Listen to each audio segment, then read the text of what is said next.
C'est un nouveau rendez-vous de l'Angleco sur l'ORTB. Salut à tous et merci de votre fidélité.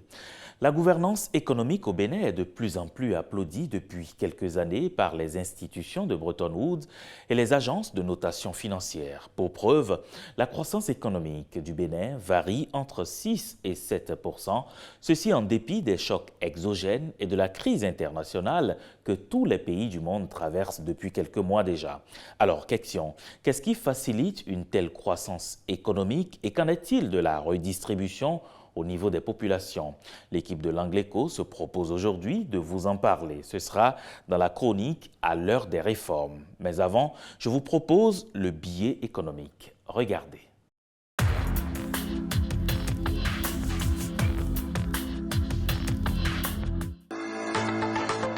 Salut à tous et merci de prendre le rendez-vous du billet économique. Dans l'essentiel de l'actualité économique, retenons que la situation monétaire au Ghana est de nature à relancer le débat sur la pertinence d'un système de change flottant pour des économies qui n'ont pas une certaine autosuffisance en termes de production de biens destinés à la consommation interne, comme le sont beaucoup de pays en Afrique. Le franc CFA, la monnaie commune au pays de la CEMAC et de l'UEMOA, est à son niveau le plus élevé face au cédis du Ghana. En septembre 2012, il fallait 271 francs CFA pour obtenir un seul cédis ghanéen. Selon les dernières données de marché, il faut désormais 68 francs CFA pour la même transaction de change. Pendant ce temps, l'économie nigériane s'enfonce toujours un peu plus loin dans le marasme avec une inflation générale qui a atteint les 19,6 % au mois de juillet, selon le Bureau national des statistiques. La valeur de la monnaie nationale, le Naira, a également chuté face au dollar. Les Nigérians sont plus que jamais pris en tenaille entre des prix qui grimpent et une monnaie de plus en plus dévaluée. Les coûts flambent dans tous les secteurs, l'énergie, les transports, mais aussi l'alimentation, du fait notamment de l'explosion du prix du pain et des céréales. Toujours au chapitre des informations financières et économiques, après le record de 254 milliards de dollars enregistré en 2021, les échanges commerciaux entre l'Empire du Milieu et l'Afrique maintiennent une croissance à 2 chiffres, grâce notamment à la hausse des prix des matières premières. Les échanges commerciaux entre la Chine et l'Afrique ont atteint 137,4 milliards de dollars au premier semestre 2022, en hausse de 16,6 % par rapport à la même période de 2021, selon des données publiées par l'Administration générale de la douane chinoise. On va boucler ce billet économique par cette information en Allemagne. En effet, face à l'inflation galopante, l'Allemagne va modifier ses barèmes d'imposition. Plutôt que de réduire les impôts, le gouvernement allemand prévoit de modifier ses barèmes d'imposition et plus précisément de relever le niveau à partir duquel le taux maximal d'imposition sur le revenu de 42 % s'applique. Ce sera tout pour ce billet économique. Merci de m'avoir suivi. L'Angleco se poursuit. Que nous réserve aujourd'hui le marché béninois? On va y faire un tour pour découvrir les prix des produits. Je vous propose de nous rendre dans quelques marchés du Bénin.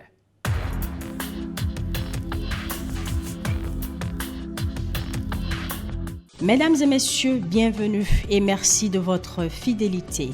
Pour ce nouveau numéro de la chronique, je vous amène faire un tour dans quelques marchés du Bénin pour obtenir les prix des produits de grande consommation et leurs variations. À l'exception des marchés des villes de Cotonou et Boïcon, où les prix du maïs séché en grains sont en baisse, à savoir respectivement 249 francs CFA et 209 francs CFA, les marchés des autres villes ont enregistré une stabilité de prix. Ainsi, à Porto Novo, le kilogramme de maïs séché est cédé à 248 francs CFA, à Parakou, 250 francs CFA, Natitengu, 212 francs CFA et Lokossa, 299 francs CFA. Les variations des prix observées à la baisse sont liées à la disponibilité progressive de la denrée produite localement. Intéressons-nous maintenant au prix de l'igname. Les prix de l'igname ont enregistré une baisse dans les marchés des villes de Cotonou, 564 francs CFA, Parakou 501 francs CFA et Natitengu 302 francs CFA. Tandis qu'ils sont restés stables dans les marchés des villes de Porto Novo, 576 francs CFA, Boikon 600 francs CFA et Lokossa 661 francs CFA. Les variations des prix observées à la baisse sont dues à un début de récolte du produit. Quant à la tomate fraîche, les prix sont en repli dans les marchés de toutes les villes visitées. Le repli des prix est dû à la période d'abondance de la denrée sur les marchés. Ainsi, les prix se présentent comme suit.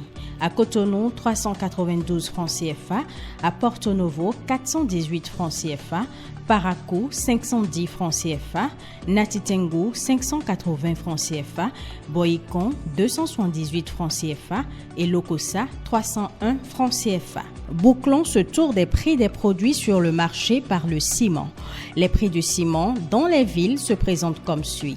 À Cotonou, 76 000 francs CFA, Porto Novo, 14 000 francs CFA, Parakou, 82 000 francs CFA, Natitengu, 87 000 francs CFA, Lokossa, 77 667 francs CFA et Boikon, 15 000 francs CFA. Merci de m'avoir suivi. L'Angle Éco se poursuit. À bientôt.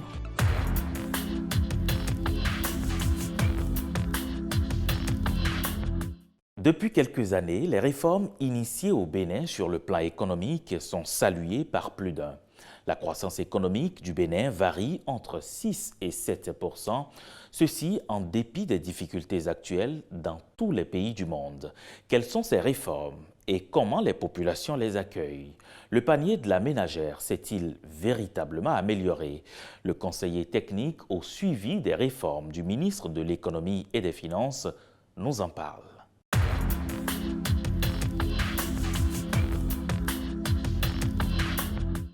Dans l'angle éco ce soir, nous recevons le conseiller technique au suivi des réformes du ministre de l'Économie et des Finances, M. Ilyas Sina. Bonsoir, M. Sina. Bonsoir, M. Kweku. Merci d'accepter notre invitation. Quelles sont les réformes de façon concrète qui fondent aujourd'hui la robuste santé, la robuste croissance de l'économie béninoise que nous constatons? Pour répondre à votre question, il faut dire que l'économie béninoise jouit d'une répartition qui est relativement équilibrée entre secteur primaire, secteur secondaire et secteur tertiaire, avec un secteur tertiaire très dynamique et diversifié.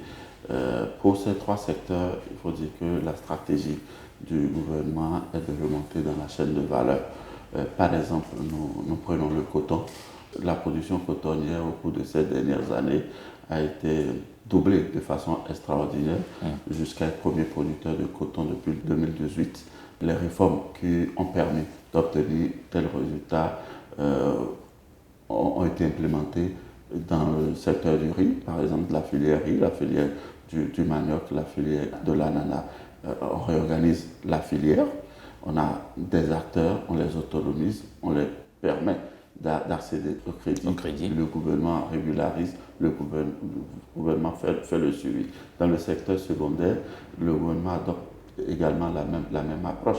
La preuve, nous venons d'organiser pour la première fois dans l'histoire du Bénin les élections pour la Chambre des métiers. Bien sûr. Donc, afin d'avoir désormais des métiers bien organisés, des responsables désignés pour que désormais l'État puisse injecter directement des ressources, l'État puisse leur faciliter les opérations. Parallèlement à cette réforme dans le secteur secondaire, nous avons mis en place une fiscalité adaptée pour les petites et moyennes entreprises. Dans le secteur tertiaire, beaucoup de réformes de façon ciblée également. Par exemple, dans le secteur du commerce transfrontalier, les métiers portuaires, nous avons mis en place le guichet unique de formalisation des entreprises avec beaucoup de dématérialisation dans le secteur aéroportuaire. Vous avez vu les réformes en cours du côté de l'aéroport. Dans le secteur des banques. Dans le secteur des banques, beaucoup de réformes qui ont permis aujourd'hui de réduire le taux de sinistralité de nos banques de 20 à 12%. Au-delà de ces secteurs qui sont les secteurs classiques quand on parle de l'économie, vous l'avez tantôt rappelé, la politique budgétaire assez prudente mise en place par le gouvernement depuis quelques années a été fortement appréciée, félicitée, et ceci à plusieurs reprises par les agences de notation et également par le Fonds monétaire international. Cette politique budgétaire nous permet aujourd'hui de pouvoir mobiliser avec efficacité des ressources aussi bien au plan intérieur qu'au niveau international. Ces ressources mobilisées sont injectées dans des secteurs porteurs, dans des secteurs porteurs qui puissent avoir une incidence aussi bien dans le quotidien de nos populations, mais également une incidence au niveau économique afin de nous permettre de produire encore davantage, plus de richesses. Donc il faut dire que c'est dans cette dynamique-là que notre économie évolue et cette qualité de gouvernance, c'est ça qui nous a permis d'être le premier pays de l'Afrique subsaharienne à pouvoir émettre un eurobond ODD que nous avons mobilisé et qui permet aujourd'hui d'investir dans des secteurs à fort impact pour le développement durable. Donc pour me résumer, c'est la politique budgétaire assez prudente et c'est les réformes ciblées par secteur, aussi bien pour le domaine de la filière agricole, le coton, l'ananas, le riz, et le manioc, qui permettent véritablement de porter cette croissance avec les réformes initiées pour réorganiser le secteur secondaire, l'artisanat, mais également le tissu industriel avec la promotion industrielle qui est faite aujourd'hui. Nous avons un code des investissements approprié et nous avons la zone économique spéciale de ce produit dont nous faisons la promotion. C'est tout ça qui porte aujourd'hui. Ce sont de très belles performances, vous l'évoquiez tantôt, mais la crise internationale actuelle menace-t-elle véritablement à long ou moyen terme les performances enregistrées par l'économie nationale? On peut s'en inquiéter, mais le gouvernement veut rassurer les populations. En gros, nous faisons face à trois crises. Nous avons le risque sanitaire avec le Covid-19 qui s'amoindrit, mais il faut rester vigilant. Nous avons le risque sécuritaire et enfin, nous avons les conséquences indirectes du conflit russo-ukrainien sur la cherté de la vie. Il faut dire que face à ces différentes crises et aux autres chocs, le gouvernement a une stratégie qui s'organise autour de trois pôles. Le premier pôle, c'est à court terme, le travail que le gouvernement fait, c'est de pouvoir contenir les prix pour éviter une inflation. Une inflation sur le marché. Voilà, pour éviter l'inflation sur le marché, pour éviter une flambée des prix. C'est dans ce cadre que des mesures ont été prises, par exemple, pour contenir le prix du riz, le prix de l'huile, le prix de la farine de blé, et également le prix du carburant, qui sont des produits de première nécessité pour lesquels il faut véritablement contenir les prix. Et si vous observez le marché, le gouvernement a réussi à contenir ces prix-là. Dans le moyen terme, l'approche du gouvernement vise à donner du pouvoir d'achat, aux entreprises qui sont dans le formel que celles qui sont dans l'informel. Nous avons pu conclure avec la Banque mondiale un programme qui permet de donner du pouvoir d'achat en mettant en place un mécanisme de garantie pour les petites et moyennes entreprises avec la Caisse de dépôt de consignation, la CDC, qui est une grande réforme du gouvernement en appui, qui est en appui avec la BIC pour ce qui concerne les grandes entreprises. Un fonds fiduciaire cataclytique a été mis en place pour donner du crédit aux entreprises qui le souhaitent, pour pouvoir leur donner une meilleure santé afin d'être plus robustes sur le marché. Ce qui concerne les fonctionnaires, un comité a été mis en place et qui est en train de faire le débat actuellement sur l'amélioration des salaires et de façon globale. Nous avons réduit le nombre d'impôts. Le gouvernement travaille à réduire la dépendance face à certaines importations pour que nous puissions véritablement améliorer, par exemple, nos productions vivrières, pour que nous dépendons moins de l'importation du riz, dans notre pays. Nous dépendons moins de l'importation des huiles. Nous en produisons, mais il faut travailler à en produire davantage afin que nous puissions dépendre moins des importations. Donc, dans le long terme, nous travaillons à réduire les importations. Donc, voilà les 3 pôles autour desquels le gouvernement travaille pour pouvoir véritablement réduire les incidences de ces chocs-là pour notre économie. Alors, monsieur le conseiller technique, vous avez évoqué 3 pôles très importants. Transition toute faite, qu'en est-il de la redistribution? L'approche du gouvernement en termes de redistribution vise essentiellement à concerner l'ensemble des populations, à réduire la vulnérabilité, je vais dire, et à leur offrir un bien-être à tous. Et c'est dans cette dynamique, qui est une dynamique durable, que le gouvernement s'inscrit dans une stratégie de promotion de l'emploi, en installant la zone économique spéciale de Glodibé, en faisant sa promotion, c'est pour permettre à des milliers de Béninois d'avoir de l'emploi. Et si vous faites un tour à Glodibé aujourd'hui, ce sont déjà des milliers, plus de 10 000 Béninois qui sont enrôlés, qui travaillent dans les différents ateliers. Le gouvernement a mis en place un programme de préinsertion et d'insertion dans l'emploi, mis en place une cagnotte monétaire, c'est des jeunes qui travaillent aujourd'hui dans les agences de l'État, dans des sociétés d'État et dans certaines entreprises privées qui ont voulu bien nous accompagner. Et ces jeunes qui sont en train de faire, à travers un contrat de 2 ans renouvelable, sont en train de faire leur expérience de premier emploi. Dans la même stratégie que le programme d'Aspirana est mis en place dans le secteur de l'enseignement afin de permettre à des jeunes fraîchement sortis de nos écoles normales et aussi des jeunes diplômés de nos universités de faire leur première expérience dans l'emploi. Au-delà de la promotion de l'emploi, le gouvernement travaille depuis plusieurs années maintenant à renforcer le système public d'accès à l'éducation.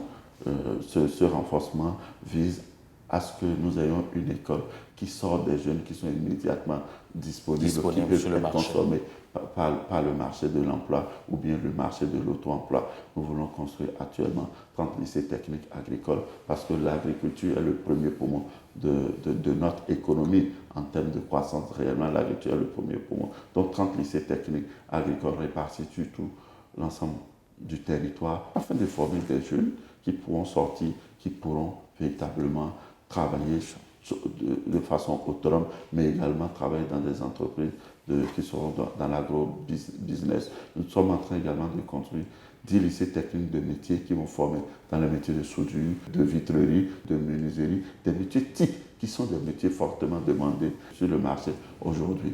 Vous voyez, donc à ce niveau, le service public de l'éducation, le gouvernement y veille. Nous renforçons également le service public d'accès à l'eau potable pour tous. C'est un des ODD, c'est un des objectifs de développement durable, afin que les Béninois qui sont dans les contrées les plus reculées, qui sont dans les contrées climatiquement difficiles, pour pouvoir bénéficier de l'eau potable. Le gouvernement travaille également à renforcer le service public d'accès à l'énergie, renforcer la production de l'énergie. Aujourd'hui, nous ne vivons plus le délestage. Le menuisier qui travaille dans son quartier peut tourner à plein régime. Aujourd'hui, ces machines, le vitrier peut tourner à plein régime. Ces machines, le caroleur peut tourner ces machines. C'est ce que nous souhaitons, afin que ce ne soit pas seulement les industries qui puissent bénéficier des actions du gouvernement, mais que le plus petit des Béninois, les Béninois qui sont dans le Bénin profond, qu'ils puissent en bénéficier. Au-delà de l'énergie, c'est le travail que le gouvernement fait pour pouvoir améliorer notre cadre de vie, pour pouvoir assainir notre cadre de vie avec les infrastructures routières qui sont en train d'être déployés ça et là, avec les logements sociaux, les logements économiques qui sont en train d'être déployés ça et là, mais également avec les monuments que le gouvernement est en train de mettre en place pour pouvoir embellir notre cadre de vie. Tout ça fait partie des éléments de redistribution. Il ne s'agit pas de passer de maison en maison pour pouvoir distribuer de l'argent, mais plutôt mettre en place des programmes, mettre en place des initiatives qui vont concerner tous les Béninois, afin que dans notre quotidien, les problèmes qui se posent à nous, nous puissions avoir plus de facilité à les résoudre. Le problème d'eau potable, c'est un problème du quotidien dans certaines de nos contrées. Le problème de l'énergie, c'est un problème du quotidien aussi bien pour les entreprises que pour les particuliers, aussi bien pour ceux qui sont en ville que ceux qui sont dans nos villages. Le problème de l'éducation, c'est un problème qui se pose dans toutes les familles. Dès qu'on commence par mettre l'enfant à l'école, le souci des parents, c'est de savoir à la fin qu'est-ce qu'il va devenir. Est-ce qu'il va trouver du boulot? Le gouvernement a mis en place aujourd'hui un modèle éducatif qui fait qu'à la fin de sa formation, les enfants aient déjà un métier en main, qui savent faire quelque chose de façon pratique et même au plan universitaire. Nous avons aujourd'hui 4 universités. Le gouvernement a mis en place des universités, 2 universités pluri-thématiques et 2 universités thématiques. Nous avons l'université d'agriculture et nous avons l'Université nationale des sciences et techniques d'ingénierie et de mathématiques. Le modèle éducatif est également bien réfléchi et les fruits se ressentiront d'ici quelques années. On voit que des jeunes sortent de l'université et ils ont déjà un métier en main et c'est ce que nous souhaitons. Et c'est tout ce qu'on peut souhaiter, M. Ilyas Sinan. Je le rappelle, vous êtes le conseiller technique au suivi des réformes du ministre de l'Économie et des Finances. Nous sommes au terme donc de cette chronique à l'heure des réformes, à moins que vous avez quelque chose à dire pour conclure.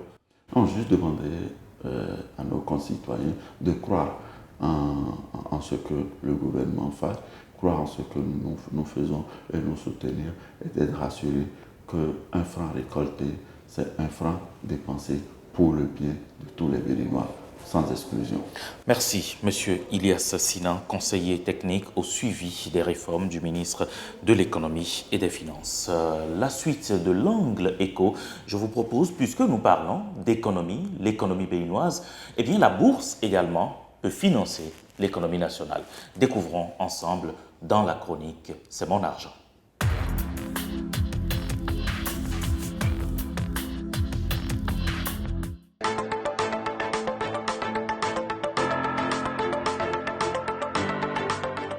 Il est important de retenir que la bourse est l'un des outils efficaces de financement de nos différentes économies.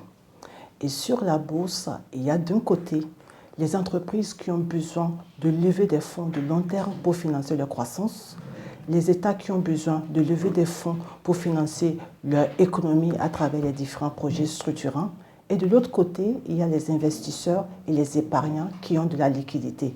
Donc cela permet de mettre les différents acteurs ensemble pour justement participer au développement économique et social de l'ensemble de nos économies.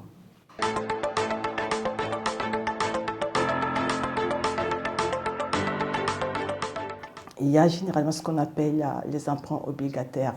Et ça, c'est ouvert aussi bien aux entreprises privées, aux entreprises publiques qu'aux États eux-mêmes.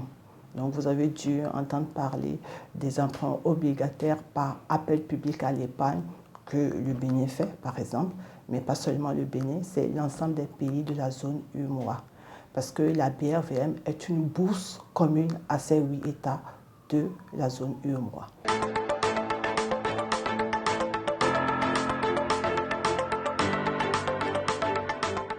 Pour bénéficier de ces levées de fonds, vous savez bien que ce sont des investisseurs et que les investisseurs ne sont pas des philanthropes. Alors, quand ils investissent, c'est pour avoir un retour sur financement. Et donc, il y a un certain nombre de critères qu'il faut absolument respecter. Au niveau de la zone UEMOA, il y a les critères de convergence, donc, qui regroupent par exemple le taux d'inflation qui ne doit pas être supérieur à 3%. Il y a le taux d'endettement également qui ne doit pas être supérieur à 70%. Il y a des notations financières qui rassurent l'investisseur et lui disent vous pouvez venir accompagner, n'est-ce pas, cette levée de fonds parce que tout est rassurant, les critères sont bons et vous aurez votre retour sur investissement. C'est pareil au niveau des entreprises qui viennent, il faut avoir des états financiers à jour, il faut avoir la bonne gouvernance, la transparence. Ça, c'est important. Une fois encore, ça rassure aussi bien les investisseurs locaux, les investisseurs régionaux et les investisseurs internationaux.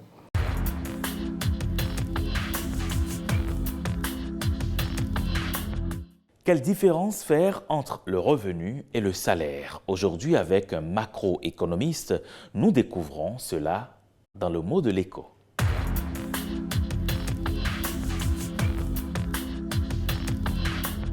Le revenu est l'ensemble des rémunérations qu'un agent économique peut avoir.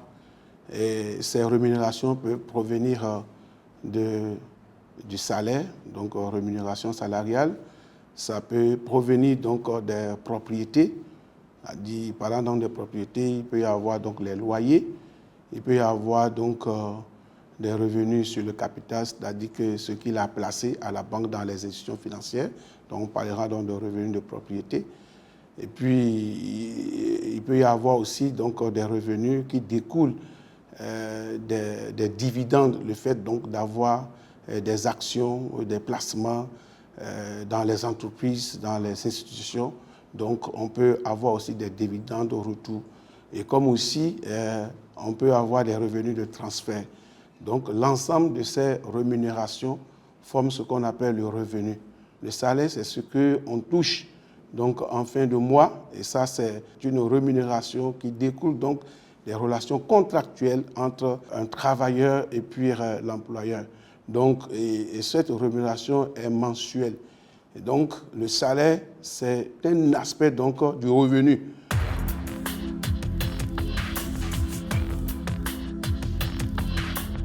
C'est la fin de ce rendez-vous de l'économie sur l'ORTB. Merci de nous avoir suivis dans l'angle éco.